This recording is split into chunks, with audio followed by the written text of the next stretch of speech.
Hello and welcome to the Jam Gamecast. My name's Matt and I'm your host. Here with me is my co-host, Jim. What's up, Jim? Hey Matt, how's it going? Pretty good, pretty good.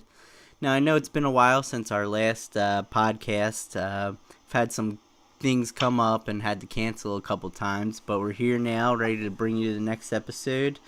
So we have some different things we want to talk about tonight. Jim, what's going on in the video game universe that you'd like to talk about on tonight's podcast? Um, there was one piece of speculation for the new Pokemon games coming out this year, Pokemon Ultra Sun and Ultra Moon. It was kind of like a theory that popped up based off of a screenshot that came out for the games, and the theory is that at some point in the game, most likely after the main quest has been completed, that the player will be able to travel to the Kanto region, which is the original region that you start out playing in if you played Red, Blue, and Yellow when they came out in the late 90s. So that means you would be able to travel to the gyms and battle Brock and Misty and all the other gym leaders from the original games. And but it's a really kind of like in my mind like a paper thin theory, because it looks like the screenshot that it's based off of just kind of mirrors the third gym that you battle against in the original games. Kind of the way that things are set up. Some people take this as that's what's going to happen, and some other people are just saying that it's just a coincidence. But I've been saying for a long time that I wish there was more to do. After you beat the Elite Four in these Pokemon games, so that you have more time to I guess more something to really do while you're playing the game, if you want to level up your Pokemon or just go ahead and try to complete the Pokedex. It kind of gets a little bit boring, just hanging out in the same areas, and a lot of the post Elite Four things that the games have, in my mind, are kind of boring. Like with the battle trees and the battle mansions, where you don't really actually gain experience for your Pokemon. You just gain like credits or coupons, so that you can buy certain items, which it's not really something that I ever really was into. It's interesting because I think it seems like a cool idea, like, oh, after you beat this game, you can go to this region and, do the stuff that you did in the original games and go to those places and everything. But then at the same time, when you think about it, it doesn't really seem like something that they would do. Like, it doesn't seem like a smart business move that they would do. If you're going to do something like that, you might as well just remake the original games and put out like a remake, you know what I mean?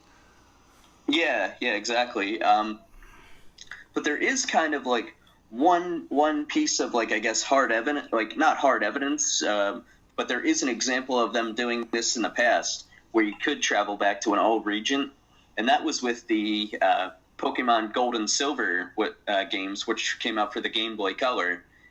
Where you start out and you travel through the Johto region, and then there was actually a couple parts in the game where you could go ahead and travel back to the Kanto region and go battle Brock and Misty and all the other gym leaders.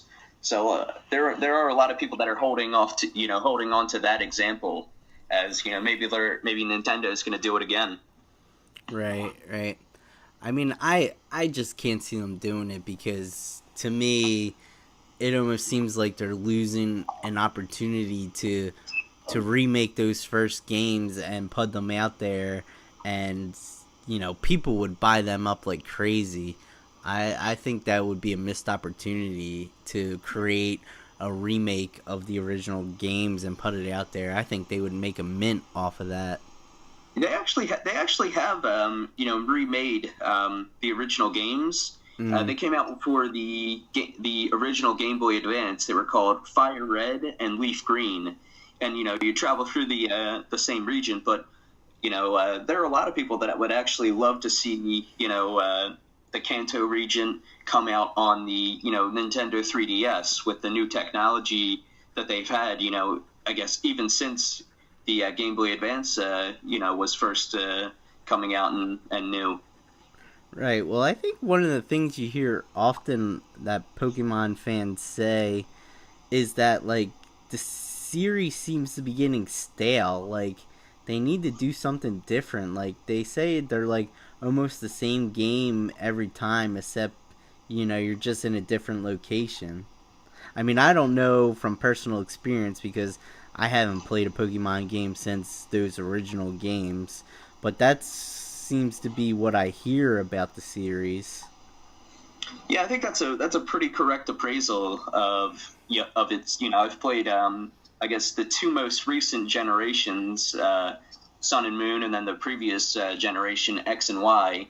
And I mean they were cool, places to experience. But you're right. It is the same thing. It's like you go around and you battle the leader of this place, and you get either their the symbol or the badge, and then you go on to the next one. Right. And I mean, I guess, it is boring for people, but I mean, maybe they think of it as, like, if it's not broke, don't fix it. I mean, those games sell and people still buy them, so, why would they change it, So Yeah, that's there's true. I also mean, that argument. it's kind of the same thing with the anime. Why the main character has not aged since in the past 20 years. It's because the target audience is starts with 10-year-olds, and I mean every year, every couple years, there's more and more 10-year-olds. More people that are going to enter into it with their first game. Yeah, that's actually a good point. Maybe their business model for these games is more so like, let's not try to keep the fans we have, but let's try to please all these new fans that we know we're gonna get. These new, Yeah, like yeah, you that's what said, it's like kind of. all these new 10-year-olds that are coming of age, as opposed to like, you mentioned Ash's age. Like, how old should Ash be now, in his 30s? Yeah, probably. Yeah, that's kind of what I think it is. Like Yeah, my first Pokemon games were Red and Blue, and there's people out there that their first Pokemon games were Sun and Moon. yeah, that's a good point. That's actually a really good point. That could be their thought process behind it. They said, why make a different game, to try to please, the fans that we already had, when we'll just keep the game the same and we'll just get those new fans. Yeah, exactly. All right, all right. Well, it's an interesting topic, and one that I'm sure will not go away. I remember seeing the announcement for Sun and Moon Ultra, and I'm just kind of like, like, really, like, and it's not even like they're putting out like a Sun and Moon Ultra on the Switch or anything. It's coming out on the 3DS, the same exact console or platform that regular Sun and Moon came out in, and like just like a Last year, yeah. yeah, just like a year ago. It that doesn't really make sense to me. Like, and as an outsider, I'm kind of like, well, it doesn't make sense to me because is it the same game? Is it like improved graphics? Like, I mean, I think what it is, and correct me if I'm wrong, it's just sort of like kind of a new story set in the same region. Is that correct? Yeah, yeah. I mean, they've done this. They've done this before. A couple of generations ago, there were Pokemon Black and White, and then there was Pokemon Black and White, too. But what Nintendo also did around that time, like, or actually right before that, was they came out with remakes of, I think it was Generation 3 at that time, which is, where they traveled to a region called Hoenn. and those games are called Ruby and Sapphire, and they had been games that came out on the Game Boy Advanced.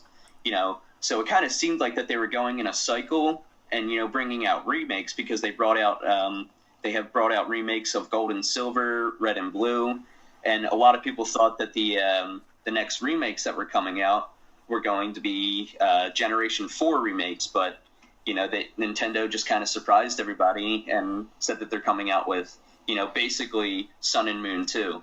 Right. And it's not, and again, correct me if I'm wrong, it's not necessarily Nintendo either. Like, what's the company? I don't know the company that develops those games. Yeah, I've been saying Nintendo because that's just kind of like the parent company, Right. but I think it's actually Game Freak. I was going to say, I think it's Game Freak that makes those games. So, Yeah. I would guess more so. I mean, I guess it's on them, but I'm sure Nintendo has a huge input on those games too. But, Yeah. But yeah, it's like, come on, just give people what they want. And right now, what they want is a Nintendo Switch Pokemon game, which they say they're coming out with. So I guess maybe, this whole Ultra thing's just to hold people over. But, you couldn't have put it on the Switch, like... Yeah, that's How much- that's my thought process as well. It's like how much more development would you have had to have done to get it on the Switch? Unless they want, it could be that they just want the first Pokemon Switch game to be like a whole completely brand new game, which I guess makes sense. But people want a Pokemon Switch game. Yeah. Yeah, that isn't like a fighting game. Yeah, Pokken Tournament or Yeah, Pokemon DX Tournament. or whatever it is called. Yeah, I don't even really want to comment on that. I mean, I don't know much about it. I just know that it was a Wii U game that they're porting to the Switch now, and it is what it is, I guess. Exactly. All right. Any other news or anything going on that you want to talk about, Jim? Yeah, I mean, there was another kind of topic that I wanted to bring up to you. It was something that I was recently thinking about. It was a game that was announced at E3 in 2013, and it was a Star Wars game. It was called Star Wars 1313, and it was to be set on Coruscant. And I don't know if you know anything about the planet of Coruscant. How it's basically like it has different levels, and I guess the game was supposed to be set on level 1313, within the core of Coruscant, and it was, it looked like you were going to be a bounty hunter, and was going to follow that kind of story arc, and LucasArts even had a cinematic trailer along with a gameplay trailer that they showed at E3 2013. And then, that's around the time that Disney, acquired the rights to Star Wars, and they went in and, just canceled the game. But, it was, some have called it, the best Star Wars game that never was. And I recently just rewatched the trailer, and, and it looks great. It was one of those games that I remember when I saw it, I was like, ooh, I can't wait to get that game and play it. Because usually a lot of Star Wars games are based off of, Jedi and the Force, and this one was going to be more, gritty blaster fire.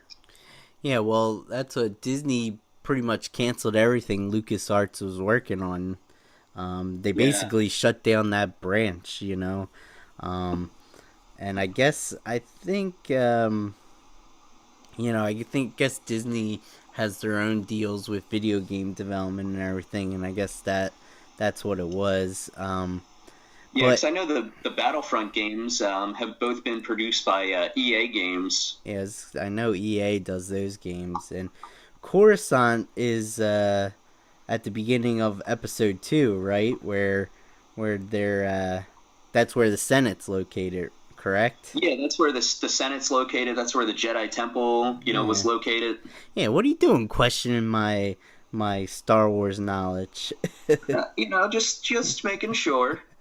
I love at the beginning of episode 2 where they're on Coruscant and they're chasing after the bounty hunter that tries to kill Padme, and Yeah. they go into the bar or the club and the guy's walking around. He's like, "Want any death sticks?" Yeah. I, Mm-hmm. I Yeah, actually, no, like you don't want to sell me death sticks. You want to go home and rethink your life. yeah. Out of the prequels, that is my favorite movie, actually. Really, Attack of the Clones? Yeah, yeah. I don't know why. It's just like I remember seeing that in theaters, and I was like a senior in high school, and it's just like a fun time, you know. Yeah, yeah. Yes, I mean, I kind of brought that up as, kind of like asking, to ask you if there was any, games that you have like kind of heard of that were, rumored or in development, but they just never came to fruition. Do you recall any games like that? Not necessarily. This 1313 game sounds pretty cool. I'm sure I would have been into that.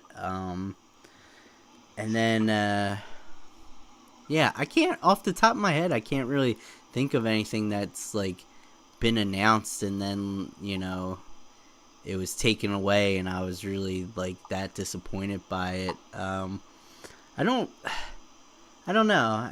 Maybe it's just like I just don't get too hyped. I mean, I definitely get hyped up for games when I see them announced, but I mean, if they take them away, I guess it is what it is.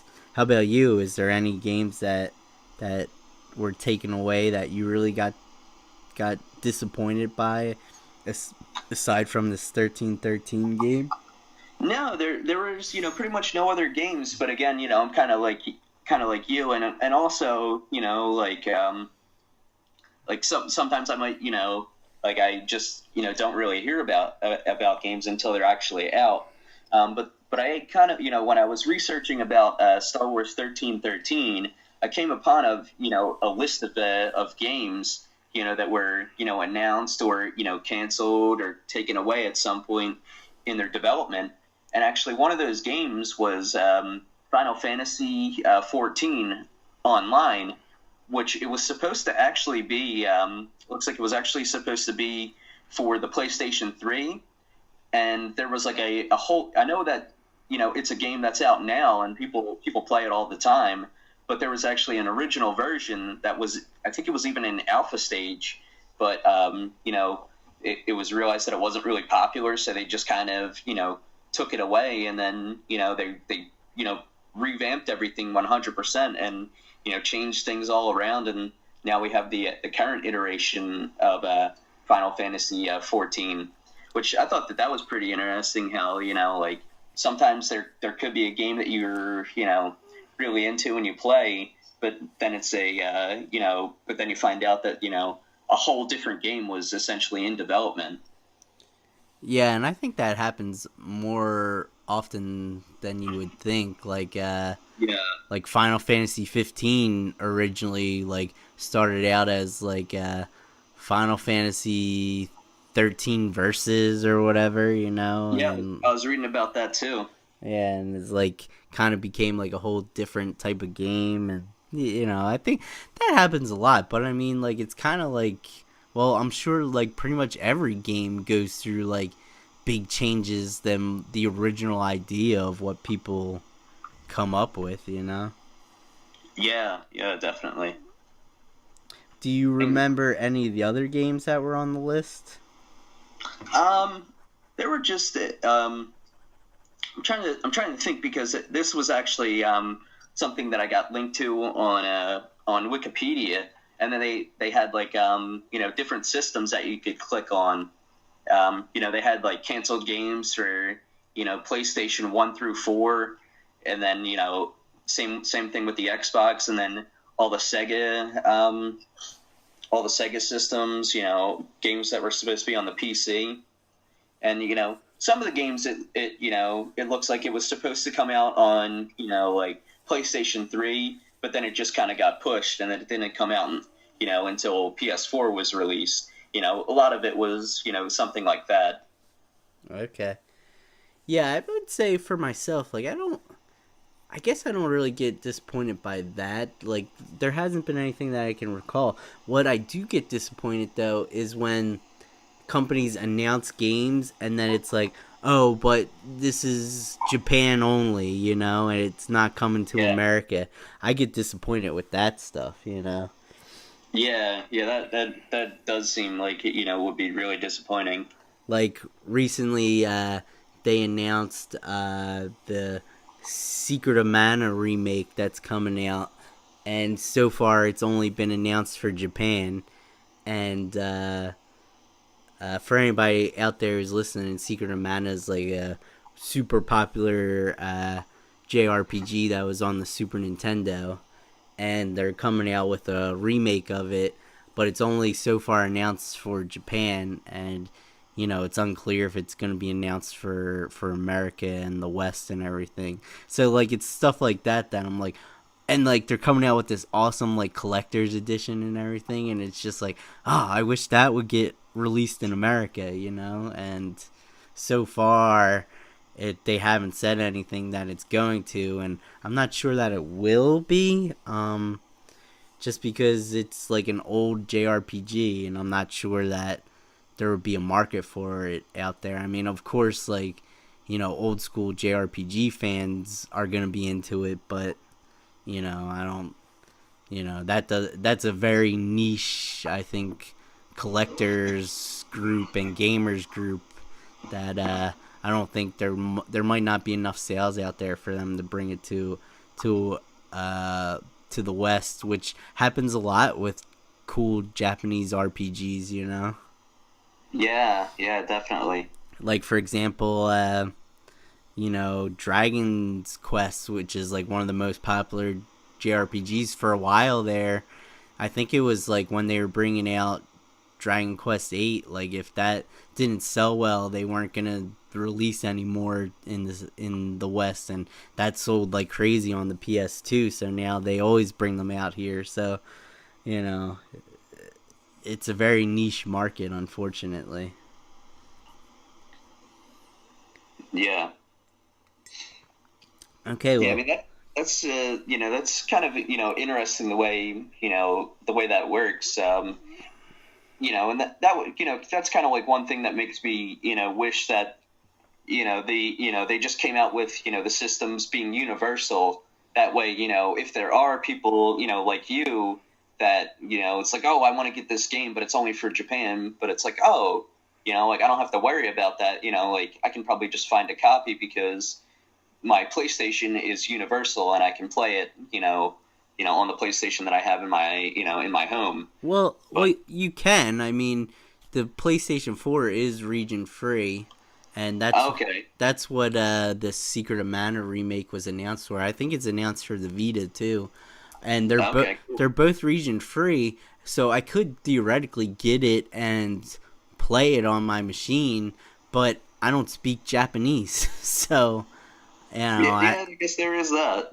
I wish it would just be like, I mean, how much harder would it just be to like you said, make games universal? So it's like, okay, well, if you buy this game and put it in your Japanese, and if your region on your PS4 is set to Japan, it plays in Japanese. I take the same exact disc that you had and I borrowed it off you and put it in my U.S. region PS4, why can't it just play in English? Like, I mean, Yeah, I I mean, know. I have noticed that in some of my games that it does ask me, like what my preferred language is. I think Final Fantasy 15 asked me that. And it's like, why can't you like program these games to do that? Like how much, Yeah, exactly. how much more development is gonna be in it? I mean, I know it would have to be translated, but you're telling me that there's not something out there that can like help translate these games easily? Like I can go on Google whatever and type in whatever and say what's this translate to in English, and it'll give me something. Yeah. Hmm. So yeah, so that's the type of stuff that disappoints me, the stuff that's and of course I'm a huge JRPG fan, so there's always games that I see that are like released in Japan, but they don't come out over here. Hmm.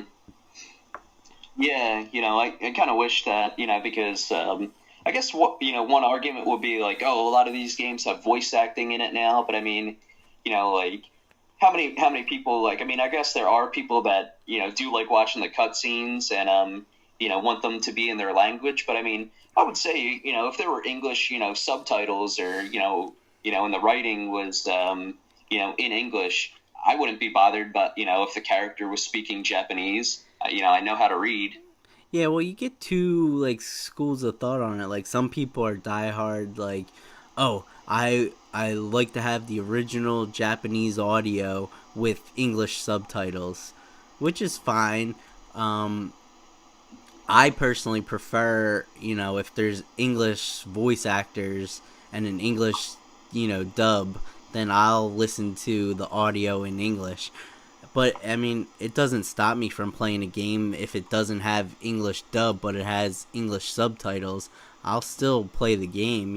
Like I buy games from Play Asia like that all the time that are, they have English subtitles, but the audio is in Japanese or something. I still buy the games mostly because I can't get them here. And Play Asia sells a lot of like they call it like Asian region games, which they have usually they'll have like Chinese subtitles on there and English subtitles. Um, Okay. so yeah, so I'll get a lot of games from there strictly for that reason because it wasn't released here and I want to play the game and the Asian version of the game has English subtitles. So the audio won't be in English, but I have subtitles, so at least I can still play the game. Yeah. All right, let's move on to a new topic. Any other topics you have, Jim? Just to kind of like one last little blurb. I know in the last episode we kind of talked about the Overwatch League, and it seems like that there were like two or three new spots announced, including one for Houston and one for Philadelphia, which it's kind of surprised me because I thought that things had kind of stagnated on the development for the league, which is supposed to start at the end of this year. So it's coming more. Looks like things are getting more and more in flow, but I'm still kind of skeptical as to whether or not the first matches will be actually played this year. So you don't. When's the scheduled start date? Do they have like an official date? No, they don't have an official date. They just say end of 2017. Okay. Which could literally be December 31st. Yeah, yeah. And we're sort of coming down to the wire now. I mean, this year's half over, so Yeah, more exactly. more than half over. So, when's it gonna start? I would say it probably won't start. I bet you in 2017 because it's already like mid September and they don't even have an announced start date.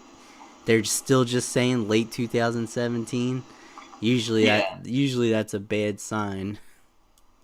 yeah, and I don't think even any rosters have really been announced, as of yet either. Okay. So it's like, who's playing on these teams? Yeah, yeah. Well, I guess Because I mean, we'll have to find that'll out. be All yeah. right, all right. Well, let's move on to some stuff I want to talk about. And for me, the major gaming news this week was the Nintendo Direct that they had this week. Uh, Nintendo Direct is usually like a little, like video package or not necessarily a press conference, but it's like a video that Nintendo always releases showing new games. They announce new games, they show trailers, they show release dates and everything. So that was kind of big in my book for this week in news.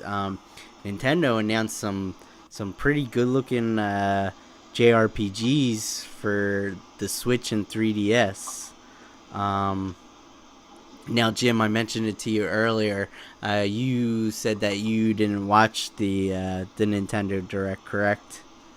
Yeah, no, I did not watch it. Okay.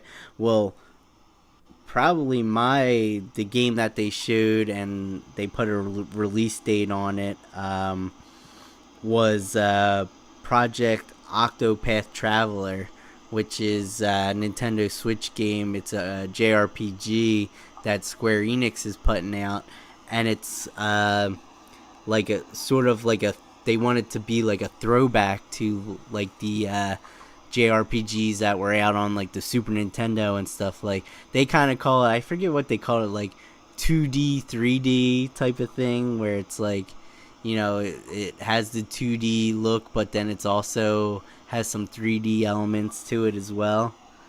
And this game looks awesome. Like, now they say that the Project Octopath Traveler is sort of like a working title, but sort of the naming behind it is like there's 8 different characters and you can choose one and then play their path. So essentially you can replay this game 8 different times and might be different every time if you choose a different character.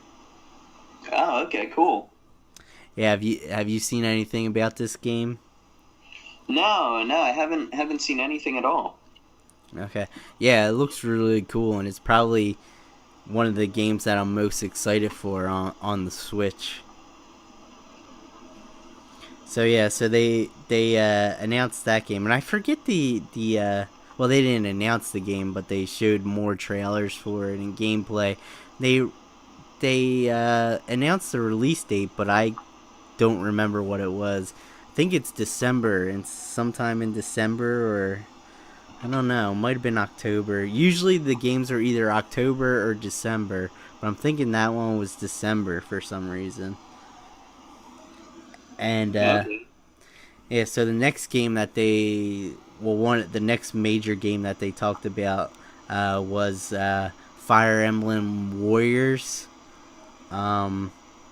And this game looks really cool. I'm really interested in this game.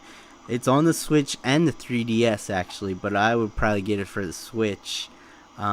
It's like the Dynasty Warrior games, which is essentially like just like a crazy beat 'em up with some like has like some JRPG mechanics to it as well, where it's just like a ton of enemies and you're just like going through, slashing them all and beating them all up and everything. So this is essentially Dynasty Warriors with Fire Emblem characters. All, similar to, I guess, also they had like Hyrule Warriors, which is like Dynasty Warriors but Zelda themed, you know? So this one's Fire Emblem, and I'm excited for it because I'm interested in that series now, but I've never played one, and I'm kind of having a hard time like figuring out a good starting point.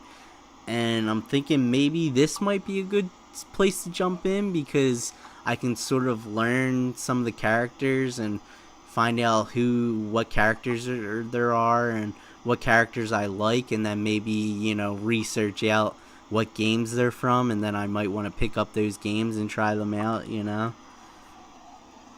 Yeah, that sounds like a good idea. Good entry point into the series. Yeah, yes.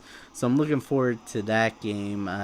So that's one that they announced, or well, again, they didn't announce it. Everybody already knew about it, but they talked more about it, showed more gameplay. I believe, again, there was a release date, but I don't know it off the top of my head. So yeah, that game looks good. And then another big one was Xenoblade Chronicles 2. Okay. Which is a JRPG.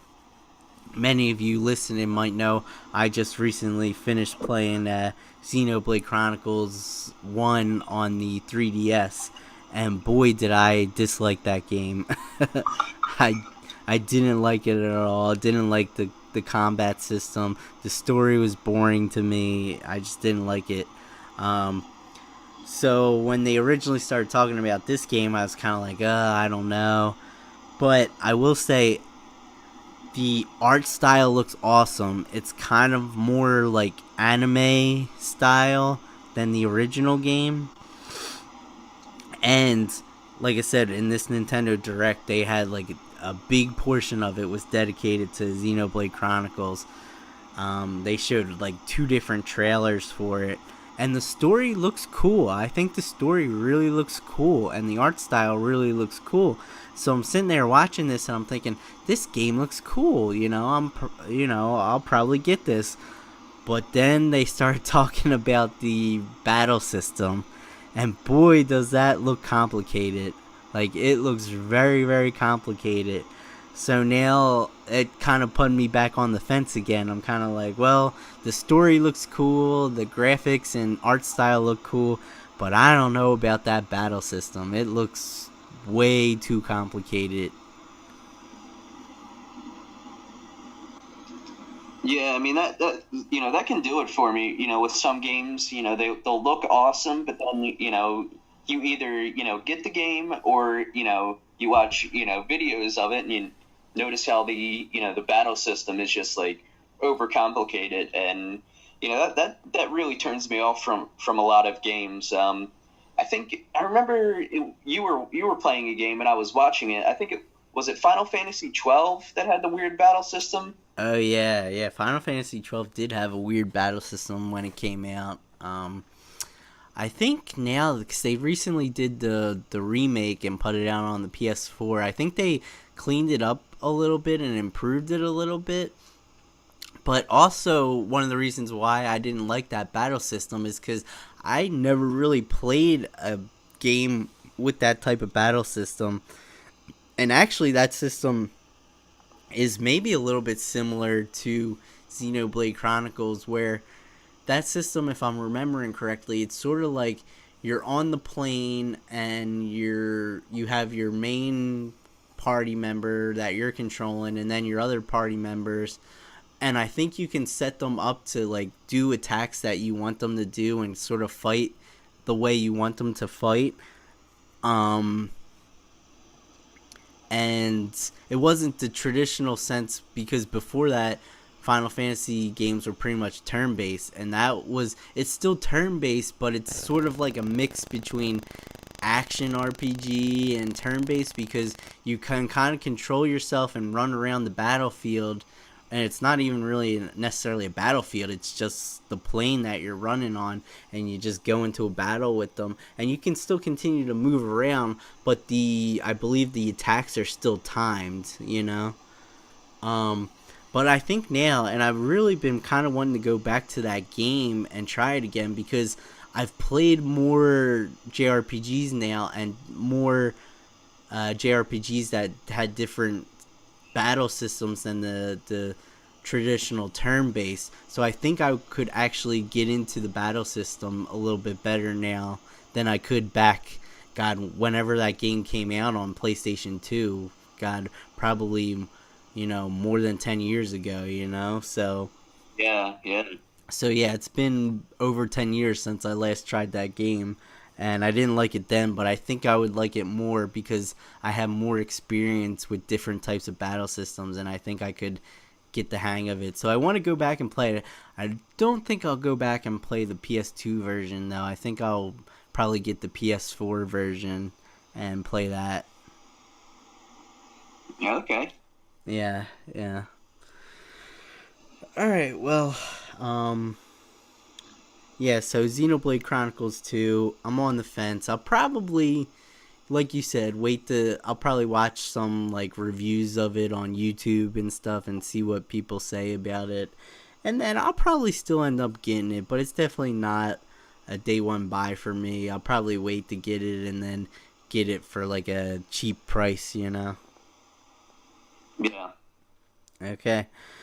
Alright, well, I'll move on, and the other big thing that they kind of talked about, well, the other big thing was Mario Odyssey, which I'm sure everybody listening knows about that game, and there's not much I can add or contribute to it. I mean, it's the next big Mario platformer game. It looks awesome. It's going to be an awesome game. Comes out in November, I believe, so, they talked about that.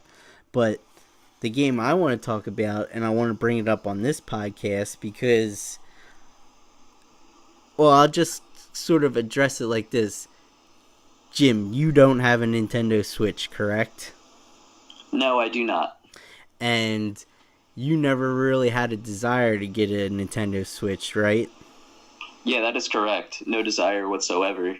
Well, I think now this next game I'm going to talk about may be your reason to get a Nintendo Switch. And that game is a game called Arena of Valor. And it's the first MOBA game that they have announced for the Nintendo Switch. And it looks kind of cool. It kind of reminded me, the gameplay wise, it kind of reminded me of that Smite game that you always talked about and played. Oh yeah. Yeah, yeah.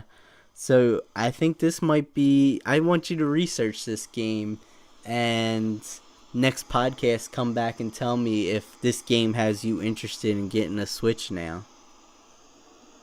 Okay, and you said it was Arena of Valor. Yeah, yeah. You should definitely look into it. Yeah, I definitely will. Any MOBA, is for me is worth taking a look at. Yeah, yeah. That's when I saw them announce that, I was like, oh, I have to tell Jim about that game. And I kind of figured, I was like, I don't know if he really watches these Nintendo Directs. So I was like, I have to tell him about this game and have him check it out. Yeah, I'll definitely be looking at that. Yeah. And then other than that, there was just a couple other games that they kind of showed off that look interesting to me. One is a JRPG that I think Atlas is putting out, and it's called Alliance Alive.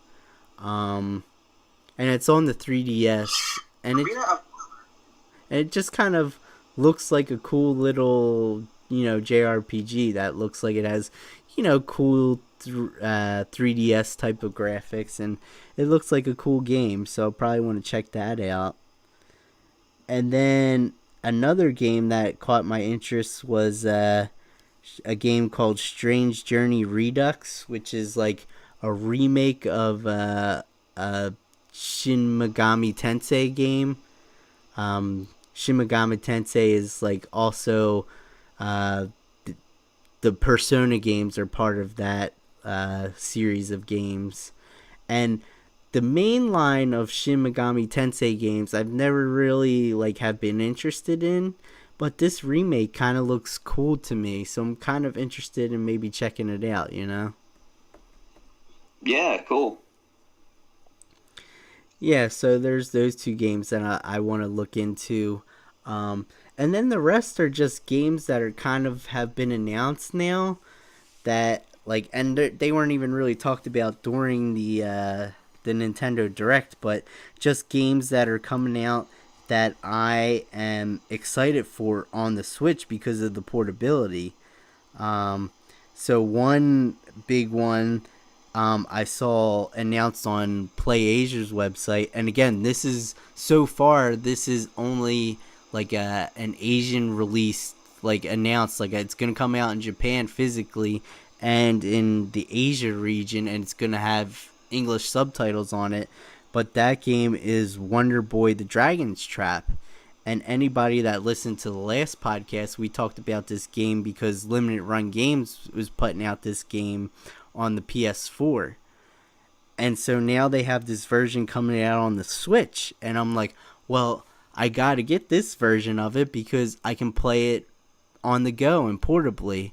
So to me, that's a big, kind of they didn't do an announcement for it, but it's listed on PlayAsia's website, and I'm like, I gotta get this game so I can play it portably. Oh yeah, I mean, that sounds like right up, any mobile or portable game player, such as yourself, sounds like right up your alley. Yeah, yeah. So I'm definitely excited for Wonder Boy to come onto the Switch, and then another one that I actually own this game, but on the PS4, because it came out on PS4 and Xbox One, but now it's it was listed for coming out for the Switch as well, and that's the Batman Telltale series game. So I'm looking forward to this game because I'm a huge Batman fan and I like the Telltale series games. So again, I'm like, well, I got to get this version of it too because again, portability, and like I said, like I like to play games portably now. It's just easier for me at, this current time. So this is another one where I'm sort of like, oh, I got to get this game on, the Switch so I can uh play it portably.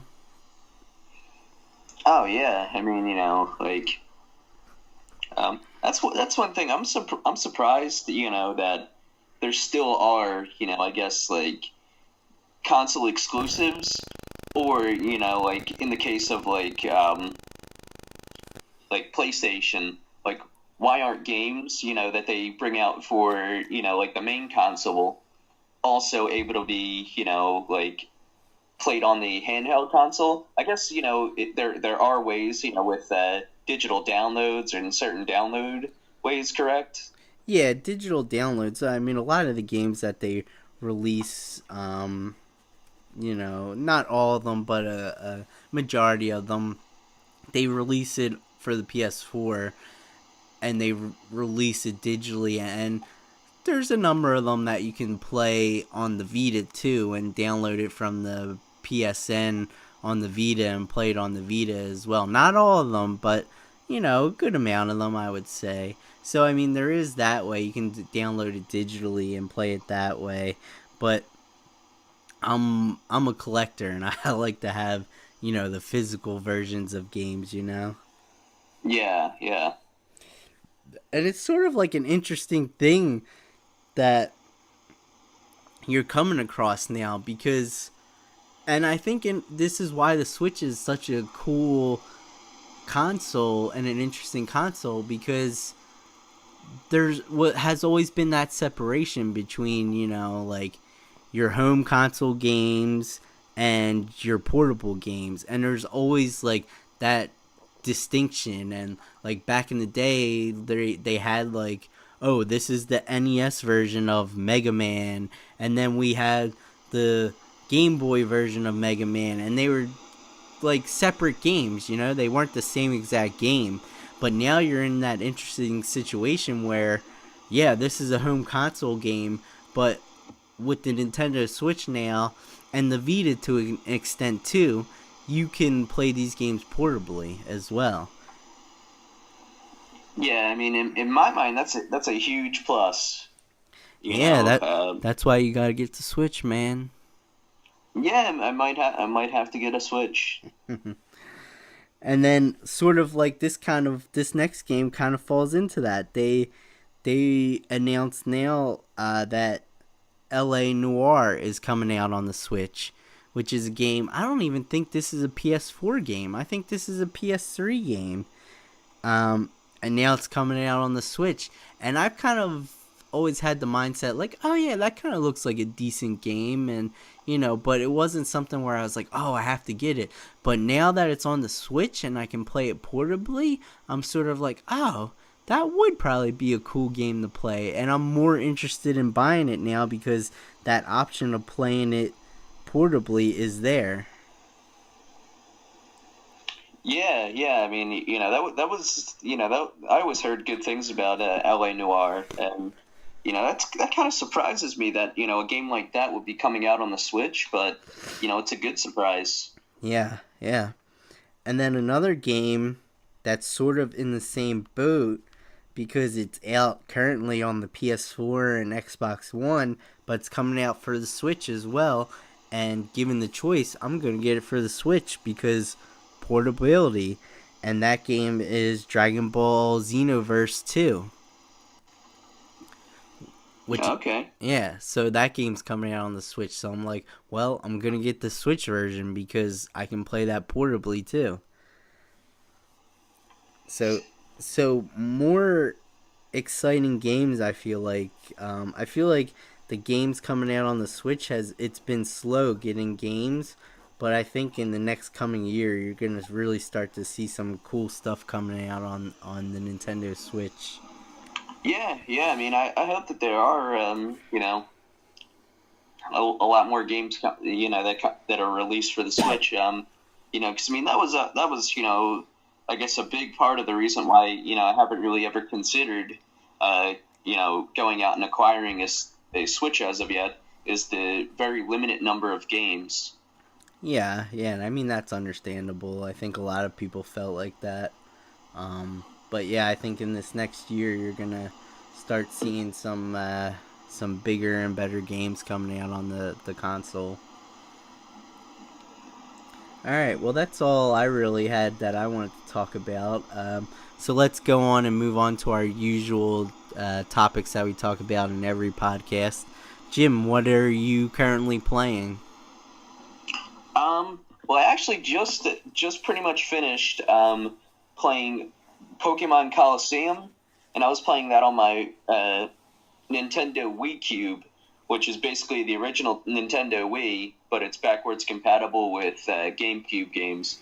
So, but you have to use a Nintendo GameCube controller. So, I came up with the term Wii Cube. That's pretty clever. I've actually never heard anybody refer to it like that. Yes, I mean, I played the game and played through and beat the story, and then there was just a couple of things, post story, like you had to kind of complete the number of Pokemon. But then I got up to the last one, and there was just a lot to do to get the last one, and I was just pretty much tired of playing the game because there was at that point there had been a lot of repetitive things that I did, so I just kind of was like, I beat the story, so I'm just gonna stop as is. Right. But I actually thought that the game was pretty good, and I like the new I guess the concept of the game in regards to there being actually no wild Pokemon, but you could snag Pokemon, like certain types of Pokemon from other trainers if they had been corrupted, and then you could purify them, and then they would be permanently with you on your team. Right. So talk to me about this game and the fact that people always talk about okay, well there's never been a console Pokemon game, but this game was on Nintendo, one of Nintendo's major consoles, the GameCube. So, would you consider this game like a Pokemon game, like a main line storyline Pokemon game that was on a console, or why? I guess what I'm trying to get at is why don't Pokemon fans consider this a main console Pokemon game? Well, I mean, the big thing is in this is there are no gyms, so you can't go and challenge the local gym leader and acquire the badge. It was basically like there's these shadow Pokemon. You start out, you already have 2 Pokemon on your team, and then you actually have to sneak into this hideout and steal something called a snag machine, which helps you, essentially steal other, trainers' Pokemon. But you're only allowed to, snag shadow Pokemon. And the whole thing is behind the game is trying to find out who's creating these shadow Pokemon and why. And it was more kind of set up like tournament, based battles. I mean, there were certain areas like warehouses that you could, and warehouses and labs that you could go through and kind of walk through, and then trainers would pop out and you could battle them, and you were able to fast travel from location to location. But again, like I said, there was no really okay, you're a new Pokemon trainer and why don't you go challenge the gyms. It was kind of like you were already an established Pokemon trainer with your 2 Pokemon, but then you were just kind of trying to unravel the mystery of shadow Pokemon. Okay, it actually sounds like an interesting game. And to me, I mean, I don't know what I'm missing, but to me, it sounds like a Pokemon game, which was on a console, I mean, it doesn't seem like it was so vastly different. It's not like it's like Pokemon Snap or something like that, or Pokemon like Battle Arena, or something like that. It seems like a Pokemon game where most of the general like JRPG mechanics were there. Like I don't know. I guess I'm just missing something, but it seems like a Pokemon game that was on a console. So Yeah, I mean, I kind of I feel the same way. I mean, like I guess some people might say like, oh, I wasn't able to pick my starter Pokemon, but like I wasn't bothered by the fact that like I started out the game with two Pokemon that were already level 25. That didn't bother me at all. yeah, well, like so what? That happens in RPGs all the time. You can't always like, especially in older JRPGs, like you can never pick your party or anything. Like it was just whoever was in the game was in the game, and that's who you used. So Yeah. so I'm calling it here for myself. That game is a Pokemon game that was on a major console for Nintendo. Yeah, yeah. I mean, I would certainly agree with you. And I mean, there was only a bit, I guess totally there was only like 49 Pokemon that you could end up capturing in the game. But I mean, I got 48 out of the 49, and I would say that the only drawback for me was that it seemed like it was pretty difficult to capture some of these Pokemon. Like when I would throw a ball at them, it seemed like that they would pop out of the ball 2 and 3 times. So one thing I had to do was always have like a good stock of Pokeballs in my inventory. Okay, all right. Well, cool. Sounds like a pretty decent game. Yeah, I So mean, I enjoyed playing it, until I looked up the how to get the last Pokemon, and was like, oh, you have to go ahead and battle through this thing and beat 100 trainers, and I was just like, I kind of don't feel like doing that. yeah, I'm like that with JRPGs. Like I usually just stick to the main quest, and that's about it. I don't really do a whole lot of side quests or content or anything. Yeah. All right, so you said you just beat that game. Did you start playing anything else? And if not, what do you think you're gonna start up next? Well, kind of in the middle of playing Pokemon Coliseum, I stopped for a weekend because I pre-ordered Call of Duty World War II from Amazon, so I'm gonna get the game for $50, and then they also gave me access to the private beta, which was for Xbox One users, which was over Labor Day weekend. So I spent that Labor Day weekend playing the World War II beta, which I thought was really good, but for the and got used to the gameplay and liked a lot of the weapons. But we kind of touched on it earlier how games change all the time, so it'll be interesting to see in November what really comes out when the game's released. Okay, so you played the beta, but that game doesn't come out till November. Yeah, it comes out on November the 3rd. Okay, all right. So what are you gonna play until November 3rd then? Well, I've actually today I was actually playing some matches on Smite. Haven't played the game in I think since like early May. I was kind of itching to get back to playing some matches online. So I might play that for a little bit. But I'm still up in the air. I do have, I think, the couple games that I might play, might be Final Fantasy Type Zero, or I might go and play Final Fantasy 10 too, kind of in between those two.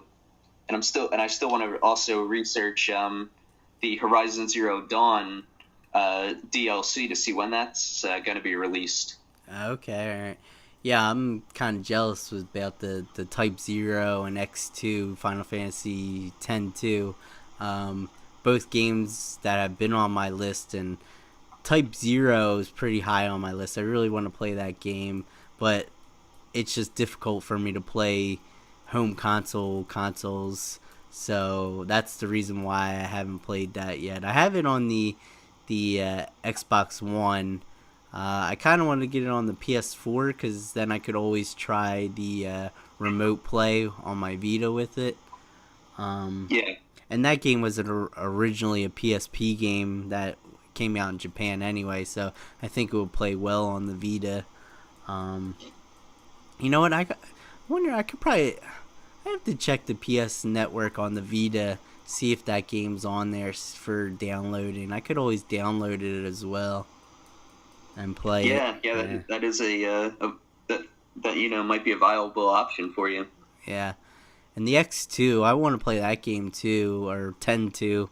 I remember playing a little bit of that back in the day on my PS2, but I didn't really get that far into it. That's another game I would love to play on the Vita. I know you can download that, and there is an Asian version. So again, it has like the English subtitles that came out on its own because in America or in the West it came out on the Vita with 10, and then you got like a download code for 10-2. But in Asia they came out separately, so there is a version of 10-2 that you can get on its own with English subtitles. So I would love to get that, but I've never seen it really for sale from anyone in the US. So yeah, that would be something that I would love to get sometime, or I'll just download it. I don't know. Okay.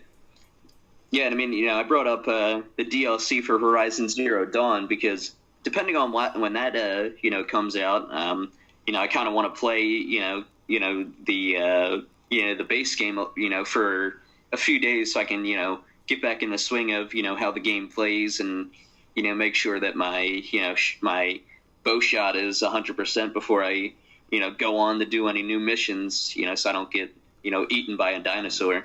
Yeah, yeah.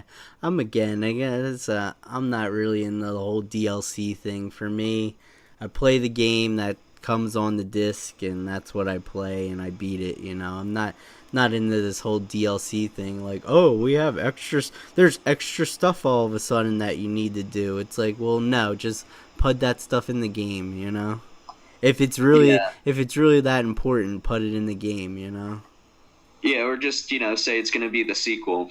Yeah, exactly. Exactly. That's a perfect point. Like, because I always think the same thing. I'm like, well, just make it a sequel. You could probably make more money that way. Oh yeah, yeah.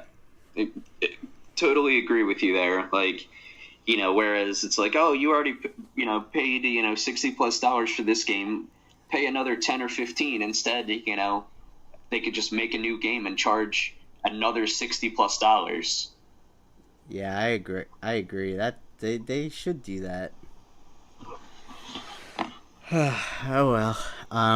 Well, I'll talk about what I'm playing at the moment. I guess I don't know. I guess last podcast we had, I was still playing Persona 4 Golden on the Vita, which I beat that, and that game was great. I really, really enjoyed that game. It's currently I kind of put it in the number 4 spot in my top 10 JRPGs. So that was a really good game. So after that, I started playing Trails of Cold Steel 2 on the Vita, which I played. I played the first game this time last year, and I love that game. It's currently my second favorite JRPG. So I'm about 20 hours into this game, into the second game, and I like it. It's cool. Not as good as the first, but it's still a good game, and I'm still really enjoying it. I'm enjoying seeing the characters again, and then there's some characters that were in the first game that couldn't be part of your party, but now they can be in your party and fight with you, so that's cool. So yeah, it's a cool game, and like I said, I'm about 20 hours in, so far it's a cool game. Great. All right, and we'll move on to our last topic. Jim, has there been any new games that you've gotten lately? No, I mean, haven't purchased any new game. I mean, other than placing the pre-order for COD World War II, which again I'll have when it comes out on November 3rd. But other than that, haven't made any new purchases lately. Oh God, you're slacking. I know, I am. Well, I've gotten a lot of stuff since our last podcast, and I I will be the first to admit I probably can't even name it all. I'll just name stuff that I can remember that I got from limited run games. I got the Wonder Boy game on the PS4. Um, I got Night Trap on the PS4 from limited run games. Um, I got Yee's Origins from limited run games, and I got their collector's version for that. I also got Yee's Origins from Play Asia on the Vita, which is the game. It has like English subtitles. So I'll probably keep the collector's edition from Limited Run Games sealed, and I'll play the version I got from Play Asia. I got Final Fantasy 15. I was happy I got it from eBay, and I got it for $15 on eBay. I got Tales of Zestiria off of eBay, which is one of the newer Tales games. I got that for $10 off of eBay, and the reason why I was able to get it cheap, I believe, and it's sealed too. It's still sealed, but it's the PAL version or the European version. So I think that's why it might have been a little bit cheaper, but it's $10 and the PS4 is region free, so why not, So yeah, I got that game. Yeah, and that's pretty. Oh, and I got the limited run game that came out this past Friday from Limited Run Games. I of course don't have it yet, but I ordered the game. It's called like Carterus Blaze or something like that. It's like a shoot 'em up type of game, but it's like real anime style and everything. It looks really cool, so I got that game. And I got another JRPG from Limited Run Games, but I don't have this one yet either. It's called like Astavine something, or I guess is it just called Astavine, or it might be Astavine something. But that's a JRPG that Limited Run Games released on the Vita as well. So I have that coming as well. So yeah, so I've gotten a decent amount of stuff since our last podcast. Yeah, you sure have. I mean, I watched a couple of your videos of that you've uploaded on the channel, and you sure go out and purchase a lot more than I do. Yeah. Yeah, I've done the Vita video and the PSP video. So I'm not sure what collection video I'll do next. I'm thinking I might do a DS video, and I might include the 3DS in there as well, because I don't have a lot of 3DS games, so I might just combine them all and do both of them in the same video. But that might be my next one. If anybody listening has any suggestions on the collection videos they want to see, put them in the comments, and I'll see what people want to see out there, And Jim, you should, if you ever want to do any collection videos, or I know you do Twitch stuff, if you do anything, you should put it up on the channel. Yeah, I was just thinking about that the other day. I mean, this is the Jam Gamecast channel, and Jam stands for Jim and Matt. So if you you want to put any content out there, you should do it, man. Yeah, I might start, maybe putting some Overwatch stuff up so I can try out for one of these professional teams. Yeah. Yeah, right. I'm pretty sure that the professional league is going to be on PC rather than a console. Okay. All right. Yeah. All right. Well, I think that's all we have for this episode of the Jam Gamecast. If you listened to us and you enjoyed the podcast, let us know in the comments. Please like and subscribe. please share with your friends. Let them know about the show as well. And yeah, just share the love and spread the word of the show around to everyone. Jim, do you have any closing words? No, just thanks everybody that that listens every time we upload and likes the videos and shares them. Really appreciate it. Yeah, same goes for me as well. We really appreciate you guys who listen and listen consistently. We're just a little show out there, we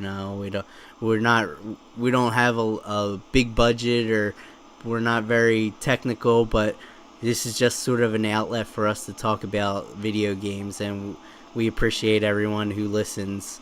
So to everyone who is listening, thanks, and we'll see you next time.